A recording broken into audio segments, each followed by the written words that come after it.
Breaking news, Sam C has come out and said Bukayo Saka is very, very close to signing a new contract. Fabrizio Romano has given a transfer update with regards to Matheus Cunha, saying the deal is very, very close now and could even happen before the end of the season. And we're going to talk about Jonathan David and Victor Osman. Tottenham yesterday, there's a flag out there, which I think is absolutely embarrassing. We probably are going to do a video on that because that entire game yesterday was laughable. Absolutely laughable. Our fans are laughing at Arsenal in second, and we've just suffered our 19th defeat. We're going to do you know what? I am going to do a video on that. Make sure you go down, drop a like on the video if you haven't already. Let me know your thoughts on every single transfer story. There will be a video on the second channel. The second channel is going to be pinned in the description. That's going to be Champions League predictions for tomorrow night, Arsenal versus PSG, and Wednesday, Barcelona versus Inter Milan. So make sure you subscribe to the second channel. We're about 250 away from 1K subs, and we're about 250 on this channel away from 52K. So if you haven't already, please butcher that subscribe button. Now, Bukayo Saka this season, very, very good campaign yet again. Mr. Consistent for Arsenal, and now is on the verge of signing a new contract. According to Sam C, who is a good reporter, who actually I believe works for, is it the United stand? Yeah, he does. Bukayo Saka has now agreed a new contract with Arsenal, and that's all that's left now is official paperwork and announcement. Now that, I mean, in terms of Arsenal, you're looking at Nwaneri is very close to a contract. You're also looking at Miles Skelly pinning down your best assets. The one that I do think they have to pin down ASAP is Saliba. But Bukayo Saka this season has been absolutely ridiculous, missing a large part of the season as well, something like 3 or 4 months through injury, and still performing at such a high level when he's come back. And let's be brutally honest, this guy probably isn't even fully fit, match fit. 16 goal contributions in 21 in the Premier League, 7 in the Champions League. You know, it's ridiculous the level he's playing at, and he's being compared to the likes of Rodrigo, the likes of Vinny Jr., Salah, and he's doing this all on, you know, all of his own merit. He's not in a team surrounded by superstars like Vinny is at Real Madrid. He's not surrounded by, you know, the best of the best. Don't get me wrong, Arsenal are very good, but he's done a lot of this playing in different positions. He come through as a left back and has found his way as a right winger. But it's going to be very, very interesting to see what happens with Arsenal. Obviously, this upcoming summer, you know, they're expected to go out there and do about £300 million. You know, the Real Sociedad president has given us an update. According to sources in Spain, Real Sociedad are preparing for the sale of Zubimendi, and it does look like he will be an Arsenal player. He is, of course, wanted by Real Madrid, and if Real Madrid do go out there and get Xabi Alonso, Fabrizio Romano has said via Madrid Extra, Zubimendi in Madrid, he's a player really loved by Xabi Alonso. So let's wait for Xabi's story. Arsenal are very, very advanced with him. It looks difficult to change this story, but in football, anything can happen, although Arsenal are confident. Look, I think if Xabi Alonso does become the Real Madrid manager and take over Carlo Ancelotti, then it's very, very difficult. You know, if they put the same amount of money on the table as Arsenal, it's very difficult for Arsenal to get the player over the line. However, at this stage of negotiations right now, as of the 28th of April, that Real Madrid are not as advanced in the negotiation as Arsenal are. So it looks like, you know, at this moment in time, there's more chance he joins. There's more chance he joins Arsenal than he does join Real Madrid. Now, Fabrizio Romano has broken the news in the last couple of days with regards to Matheus Cunha. You know, he put an update out yesterday and today saying Manchester United keep working to seal Matheus Cunha. Deal is very close.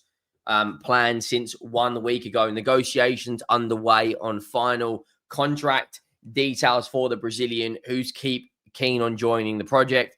He is a perfect player for Man United.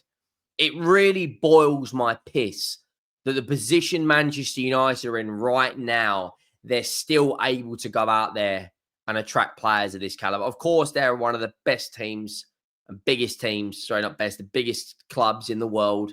But they're down where we are in the absolute doghouse right now, in the pits of the Premier League.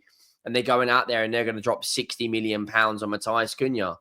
That's just really does frustrate me. I'm not going to lie to you guys. Let me know your thoughts down below. I think when you add him this season, he's scored more goals than any Manchester United player. He's got more GA than any Manchester United player. 15 goals and 6 assists, 21 GA in 29. Has been part of the reason Wolves are on such good form, winning 6 games in a row. They're pushing for a mid-table place now. They're only 4 points behind Palace and 5 points behind Brentford. And the form they're on right now, it wouldn't surprise me if they do that. He is one of the main reasons. There's all this fake narratives about an attitude this and an attitude that. You'd think that Ruben Amorim can get the most out of him in the system he plays, can play as an attacking midfielder, or can potentially play as that number 9. You put him on one side and Bruno on the other, Kobe Mainu and maybe Ugarte in midfield. And all of a sudden, Man United aren't a million miles away. They probably need a good 4 or 5 signings this summer. But if you're starting off with the likes of Cunha, I think that is a very, very good start for Manchester United this transfer window. You look at the experience he's got in the Premier League and back-to-back seasons of double-digit goals. I think he ticks all of the boxes that they need. And I think based on the one player they have brought in Dorgu, that kind of fits the system of Manchester United, he's actually been he's done really, really well. Victor Osman is another player linked to Manchester United right now that is getting a lot of traction. Now, this situation, if you put him and Matheus Cunha in the same team, Man United will be a threat next season. Breaking, Manchester United are reportedly ready to pay £64 million release clause in Victor Osimhen's contract at Napoli. They want to pair him with Matheus Cunha next season. Those two, with Bruno Fernandes, with Ugarte, with Kobe Mainu, you're bringing a couple of decent centre-backs and you're bringing a good left wing-back. Man United aren't a million miles away. Sorry, a good right wing-back. They're not a million miles away. No way. They can't be any worse than they are this season. You get a pre-season, and Man United can still win the Europa League. You get a pre-season under your belt with these players, with the players I just mentioned, and they're pretty much there. Jonathan David is a name that keeps coming up, and Tottenham are one of the teams that are linked with this guy. We have been linked with him for the longest time.